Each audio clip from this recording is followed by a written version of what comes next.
భారత రాజ్యాంగ ప్రవేశిక భారతదేశ ప్రజలమైన మేము భారతదేశాన్ని సర్వసత్తాక సామ్యవాద లౌకిక ప్రజాస్వామ్య గణతంత్ర రాజ్యముగా నిర్మించుకోవడానికి పౌరులందరికీ సాంఘిక ఆర్థిక రాజకీయ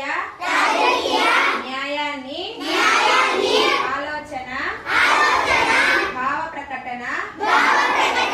విశ్వాసము ధర్మము ఆరాధనలలో స్వేచ్ఛను అంతస్తు హోదాలోను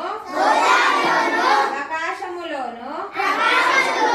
సమానత్వమును చేర్చుటకు మరియు వారందరిలో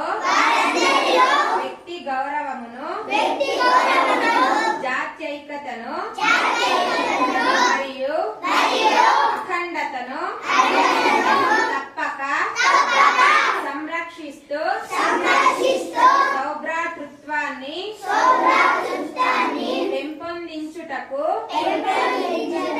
సత్యనిష్టాపూర్వకముగా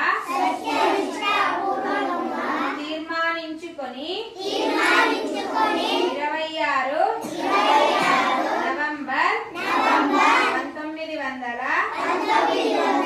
1949న మన రాజ్యాంగ పరిషత్తులో పరిగ్రహించి శాసనంగా రూపొందించుకున్న ఈ రాజ్యాంగాన్ని